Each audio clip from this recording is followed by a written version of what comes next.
안녕하세요. 파산관제인 홍인필 변호사입니다.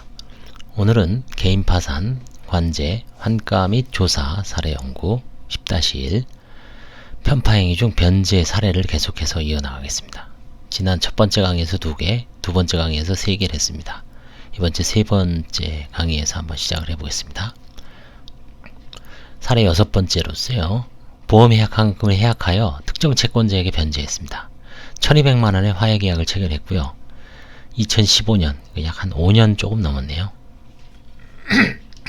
65년생 남자 사건입니다. 주거 이력을 보면 2004년에서 2006년까지 배우자 명의로 보증금 2천에 월 30, 2천에 50, 그 다음에 회사에 무상으로 거주하고 있었습니다.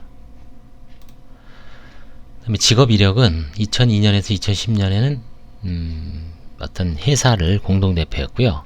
그 다음에 2006년에서 2011년에 산업개발 주식회사의 바지사장, 실제 운영자는 친구였다고 합니다.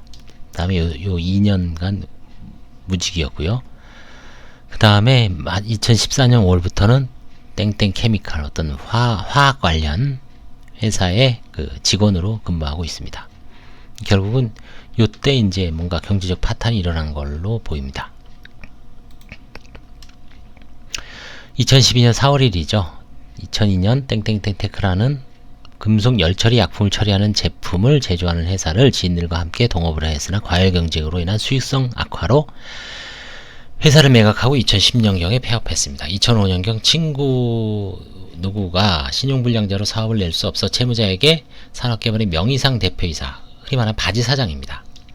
제안했고요. 회사는 토사를 운반하는 덤프트럭이 지입 차량을 운영하였는데 회사 운영자금 차입 시 연대보증을 섰다는 얘기죠. 그게 이제 결국 회사가 폐업하면서 약 20대에 이르는 덤프트럭이 매각되고 이 보증을 섰으니까 이게 상당한 빚이겠죠. 그래서 파산이 일어났다는 얘기입니다.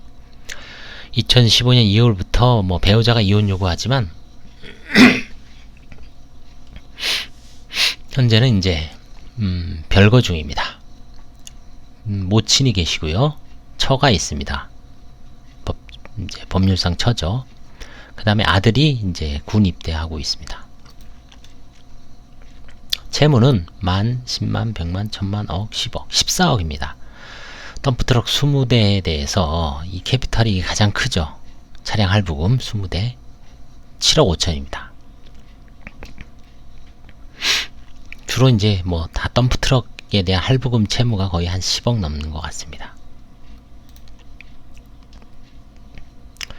채무자 명의 재산은 없고요. 과거 5년 재산은 경매로 넘어간 토지가 있습니다. 이거는 특별하게 경매 과정을 살펴봐도 특이한 사항은 없었습니다.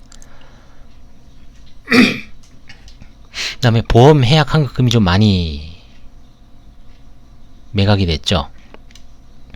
매각이 아니라 이제 해지가 됐죠. 2010년에서 11년에 5,700만원입니다. 채무 변제 생활비 등에 사용했다고 진술하고 있습니다.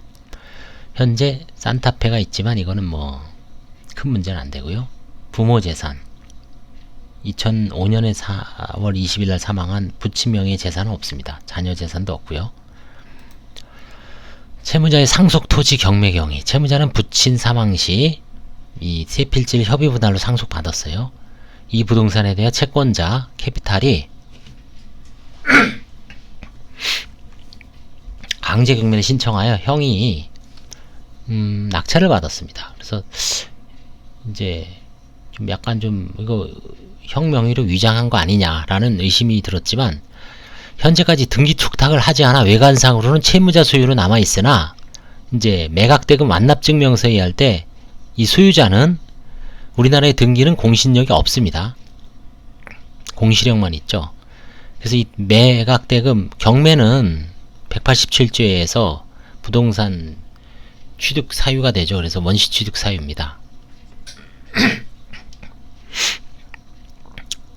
원시취득인가요? 승계취득인가요? 헷갈리지만 하여튼 소유권자는 형으로 판단됐습니다. 그래서 이건 다시 매각을 할 수는 없습니다. 보험해약 환급금 해지 후 편파 변제 2010년에서 11년경 보험계약 메트라이프 교도 이제 주요 보험사에다가 해지하에 5,700만원 중 일부는 사용하고 생활비로 나머지는 자금으로 개인 채권자에게 3,000, 처남에게 1,600 이게 이제 좀 문제가 될 수는 있죠. 관제인은 처남에 대해서는 차용기간이 단기이고, 아까 말씀드렸죠. 단기 차용, 한 6개월 이하의 단기 차용을 하고서 곧바로 변제하는 거는 부인 청구를 저는 안 합니다. 다른 관제인은 몰라도. 그래서 처남에 대해서는 차용기간이 단기이고, 현재 처와 별거하는 등 관계가 악화된 사정을 참작하여 부인 청구를 포기하되, 이 지인 누구누구에 대한 변제 금액 3천만 원은 그 금액이 좀 과다하다고 판단되어 부인 청구를 검토 중이고, 현재 이 사람은 채무자의 고용주로 현재 약 6천만 원의 채권이 존재하므로 약 1200만 원을 지급하는 것으로 화해계약을 체결할 예정입니다.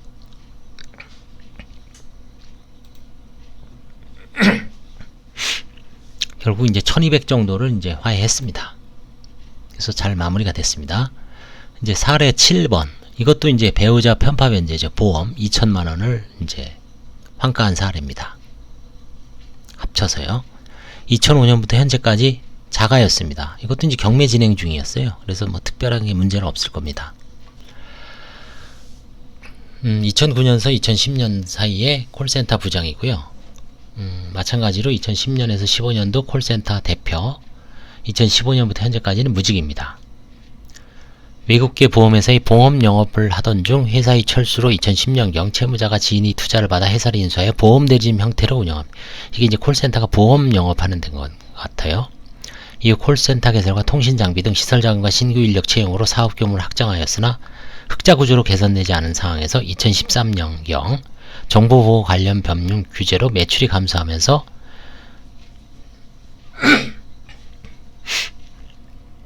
직원급여, 퇴직금 등이 밀리게 되었고, 이를 타개하기 위해 집을 매각하고 보험을 해지하는 등 현금을 마련하여 운영을 지속하였으나 결국 폐업 후 파산에 이르렀다는 얘기입니다.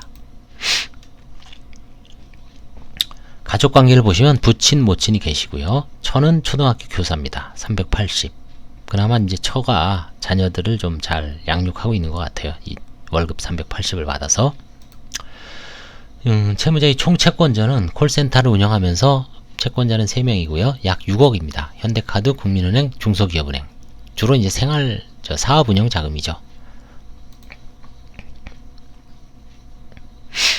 그래서 현 채무자 명의 재산은 부동산이 있고요. 아파트. 이거는 이제 경매 진행 중이고요. 보험 해약 환급금이 총 1398만 원이 있습니다. 39, 다 합치면. 그래서 이론적으로는 398만 원에다 150을 빼니까 1200 정도. 1248만 원을 환가할 수가 있습니다. 그래서 5년 채무자 명의 재산은 2014년 6월 5일 날 전세금 3,500만 원 변제하고 2,400만 원 사업자금으로 사용했다는 얘기입니다. 이건 뭐 특별한 문제는 없죠. 그 다음에 레조 차량이 있었는데 이거는 뭐 시가가 100만 원 빼니 안 돼서 넘어가 재산이고요. 부모님은 부친이 이제 금형공장을 운영해서 지방에 아마 1억 2천 정도의 빌라 정도를 구입을 하고 있었기 때문에 이건 고유재산으로 보입니다.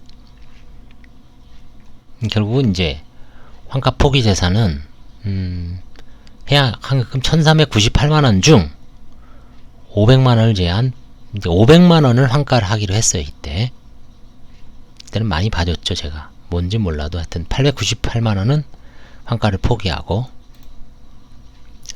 그래서 채무자 소유 부동산 경매 진행 상황을 보면 아마 이 경매 배당금이 좀 1200 정도가 남았던 것 같아요. 한 1500 정도가. 이게 배당금이 좀 남았으니까 아까 합쳐서 2000이라 그랬잖아요. 그래서 경매 대금에서 좀 1500 정도로 환수했기 때문에 좀 채무자의 어떤 사정을 봐서 굳이 무리 안 하고 500 정도만 환가한 것 같습니다. 이 경매에서 만약에 뭐 안 들어왔으면은 1000 넘게 환가할 수도 있었죠. 그거는 뭐 그때 자유자재로 좀 유두리가 있습니다. 그 다음에 이거는 뭐 조그만 빌라인데 5,900만원을 아마 매도 행건을 보니까 보증금 3,500만원을 매수인이 인사하는 조건으로 결국 2,400 남은 거죠. 이건 사업자금으로 이 당시에 아마 사업이 뭐 이분이 지금 몇억 정도니까 이건 아마 사업자금 내지 생활비로 사용한 것 같고요. 부친 소유 부동산은 취득시가 2004년경이죠. 그래서 고유재산으로 판단됐고요. 배우자에 대한 편파 변제와 부인권 행사 가능성. 채무자는 2015년 5월 13일 현대카드론으로 2,500만원 대출받고 LIG 대출 1,250만원, 흥국생명 대출 500만원, 화재 대출 990만원 등 총 5천만원을 대출받았어요. 2천만원을 보험약관 대출이고요. 그럼 2015년 5월 18일 배우자에게 3천만원을 이차하여 채무를 변제했네요. 비록 배우자, 초등학교 교사가 채무자의 사업이 어려워지자 2014년경 대출을 받아 채무자에게 사업자금을 빌려주었다고 하더라도 요거는 좀 단기가 아니죠, 사실. 요게 뭐 바로 단기 2014년경에 해서 바로 대출 받아서 바로 변제 한 5, 6개월 사이면은 단기로 보고 넘어갈 수도 있는데 이거는 벌써 1년이 넘죠. 그쵸? 1년 정도가 넘으니까 6개월 이상 되니까 단기 대출로 보기는 어려워서 채무자에게 사업장을 빌려주었다고 하더라도 바로 파산 신청을 앞두고 배우자한테 돈이 너무 갔죠. 다른 채권자들이 희생하에 배우자가 좀 이득을 얻은 걸로 볼 수 있잖아요. 그래서 부인권 행사 대상이 된다고 봤습니다. 이런 거 이거 되게 상대적인 건데 간혹 실무에서는 일선 실무에서 판단하기 어렵기 때문에 좀 정밀 검토가 필요하지만 통상 이거는 이제 단기가 아닌 걸로 본 것 같아요, 제가. 관제인은 배우자와 1,500만, 이게 부동산 경매대금이 아니라 배우자와 1,500만원을 파산재단에 편입하고 부인권 행사를 포기하는 취지의 화해계약을 체결했군요. 그리고 아까 보험 약관 대출이 2천만원 있는 걸로 봐서 아마 그 보험이 그게 대출 여력이 아마 없었던 것 같아요. 합쳐서 2천으로 했는지. 현재 채무자의 보험 해약금은 총 1,398만원이고요. 채무자의 나이와 건강을 고려할 때 보험계약을 유지시키고 일부 금액만 환가할 예정. 배우자한테 1,500만원을 환가하는 거를 좀 고려했던 것 같아요. 굳이 뭐 그쵸, 배우자가 1,500만원 내놓으니까 여기서는 무리할 필요는 없죠. 그래서 500만원을 추가, 여기서 환가 더 하기로 하고 2천만원 정도로 환가한 것 같아요. 그래서 2천만원 정도를 이제 경매에서는 아마 안 나왔을 겁니다, 돈이. 사례 8을 보겠습니다.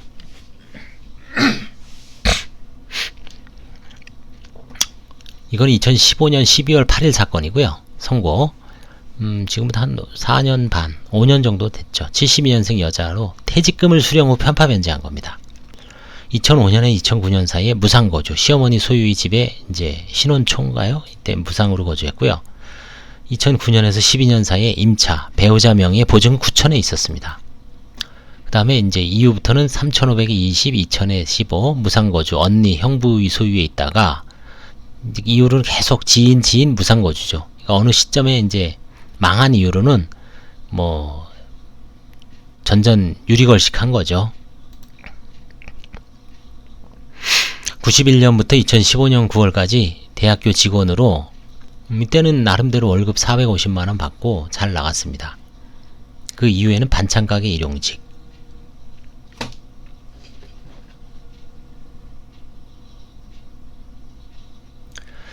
그래서 지급불능 시기는 2013년이에요. 배우자의 카센터, 레카사업, 웨딩사업 등의 실패로 채무자가 채무를 떠안거나 자녀들의 생활비, 시부모, 친정부의 병원비를 부담하면서 채무가 증가하였고 2015년 8월 24년간 근무한 대학교에서 퇴직 후 채무를 상환하고 남은 채무를 감당할 수 없어 파산에 이르렀다.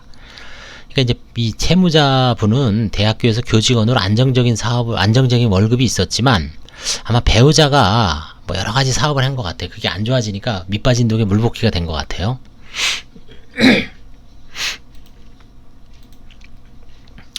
그래서 부친, 모친이 계시고요. 그 다음에 남편은 이제 뭐 3년째 별거 중이고요. 아들, 중학교 1학년 아들, 딸이 있습니다. 부채는 이제 이 정도가 돼요. 한 1억 4천 정도가 되죠. 그래서 이게 이제 대부분 다 남편이 남편 때문에 생긴 빚 같아요. 사업상.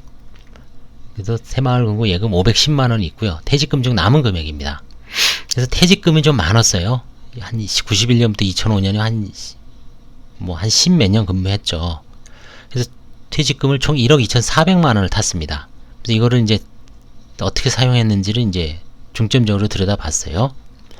그래서 차량은 뭐 특별한 문제가 없죠. 남편이 이제 QM5 매각하고 자금을 사업자금으로 썼겠죠.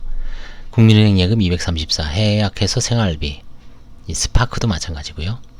그래서 결국 1억 2,400만원에 대한 퇴직금을 조사하는 과정에서 편파행위가 문제가 되는 겁니다. 볼까요?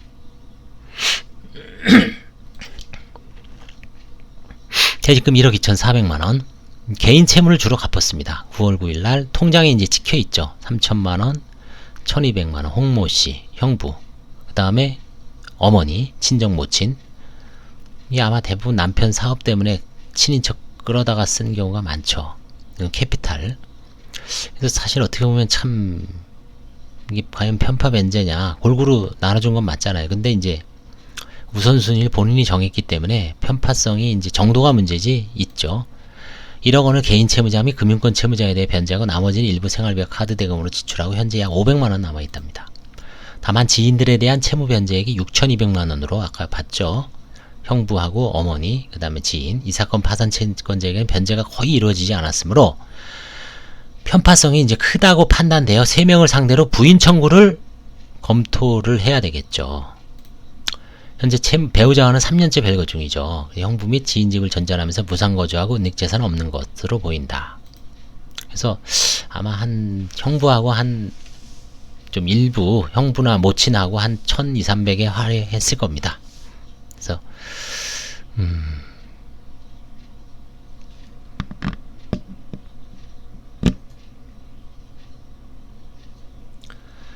자, 그 다음에 이제 사례 9번.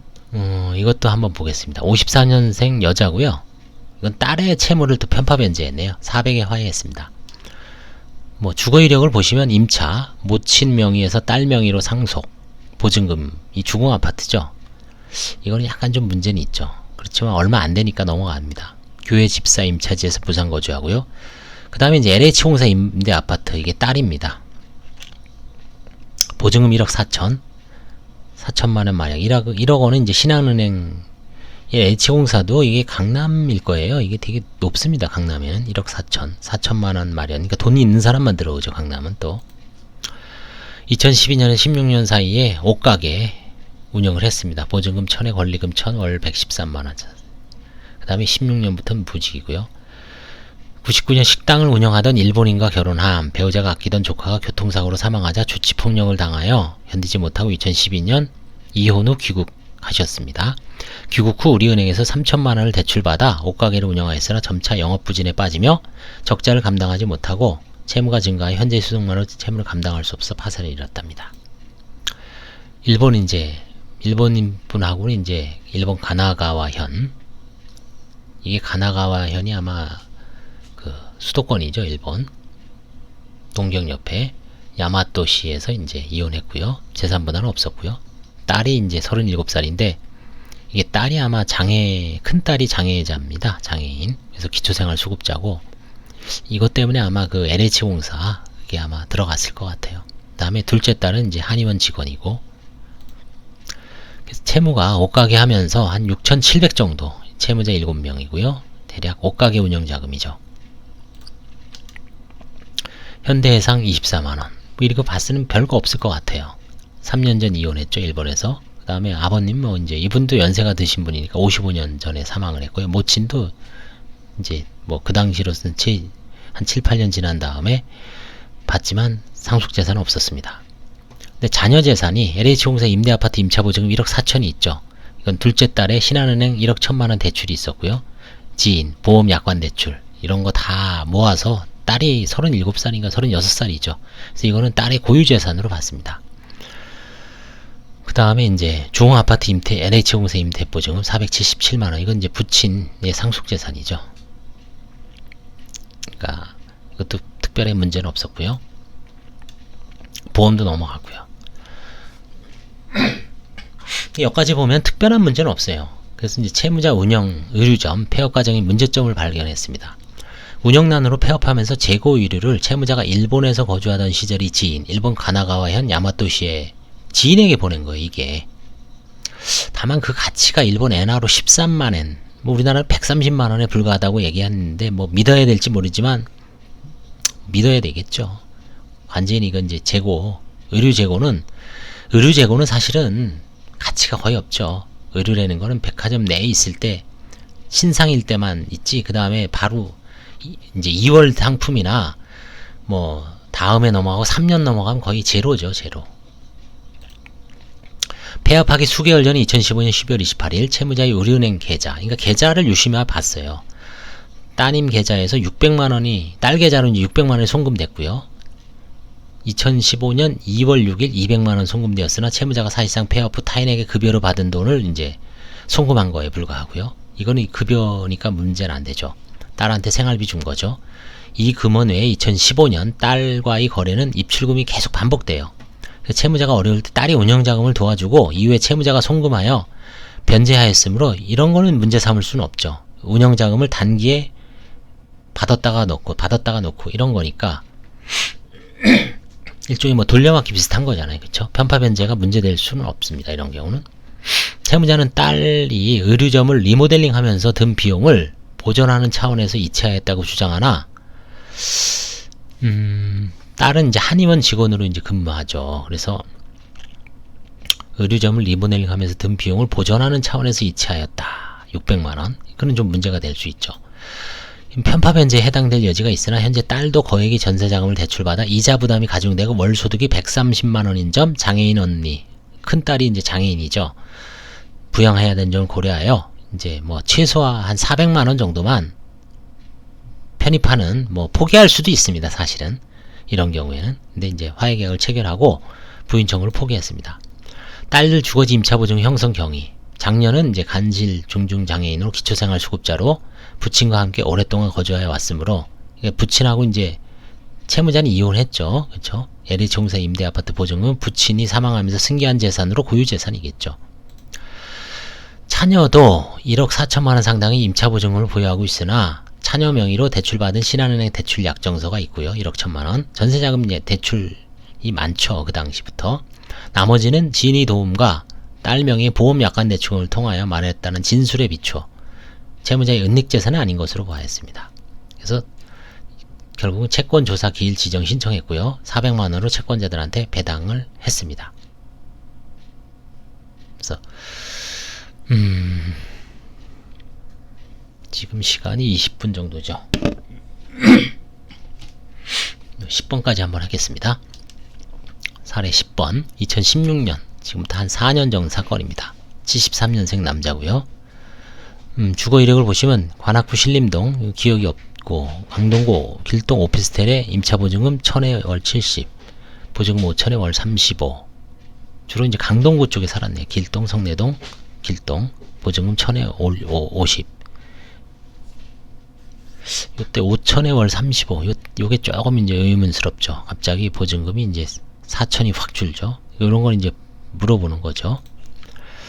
92년부터 2004년까지 전공 주식회사의 직원으로 시스템, 컴퓨터 서버 장치 유지 보수의 직원으로 월 200만원 정도 받고요. 주로 이제 전산 관련 이제 기술이 있어서 이쪽으로 하고 계십니다. 이제 지금은 이제 아르바이트, 서버 장비. 지급불능식은 2015년입니다. 2009년경 재직 중인 회사의 파산으로 임금을 지급받지 못하면서 채무가 증가하였고 2010년부터는 신장 이상, 이게 이제 투석 치료죠. 이게 투석 치료에 대한 드라마는 그 동백꽃 필 무렵인가요? 거기에 이제 그 어머니가 이걸로 나오죠. 월수금 투석하는 게 나옵니다. 그래서 그 드라마를 보면 이게 신장 투석이 만만치가 않고 병원에 안 간다는 자체를 자살로 인식하는 의사의 멘트가 나옵니다. 이게 되게 중병 같아. 이거 꾸준히 치료를 해야 되기 때문에 병원비 부담도 만만치가 않죠. 의료보험이 된다 하더라도 일부.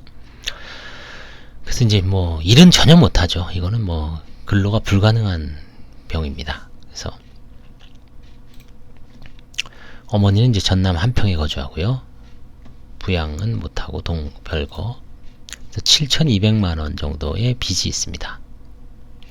병원비, 생활비입니다.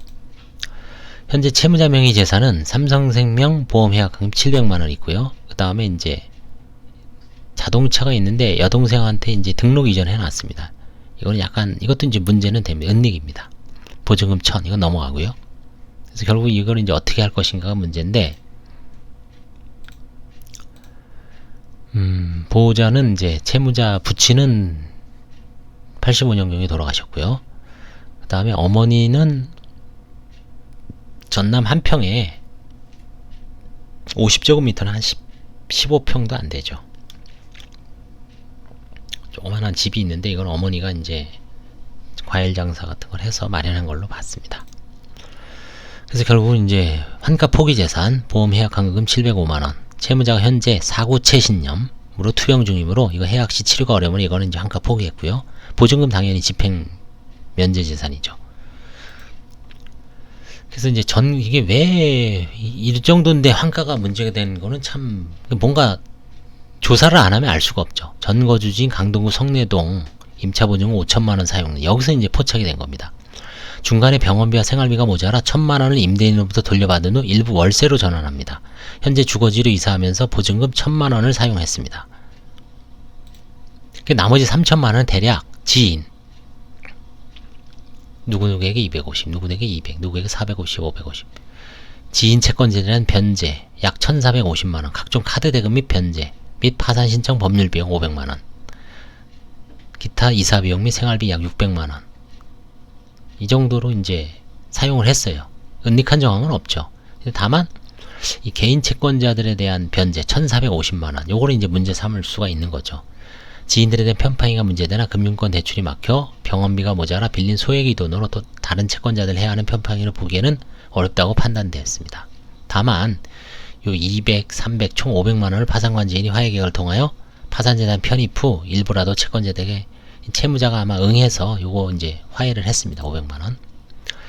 보험 해약 환급금은 뭐 한가하게 좀 너무 심하죠. 그래서 이거는 이분이 거의 뭐 혈액투석 치료 중이기 때문에 너무 완전히 넘어갔습니다. 여기서도 만약 한가하려면 150 빼고 한 550까지는 한가가 가능하죠. 이론적으로는. 근데 사구체신염 맞나요 이거? 예, 사구체신염이라는 혈액투석, 신장 콩팥에 관련된 병입니다. 이게.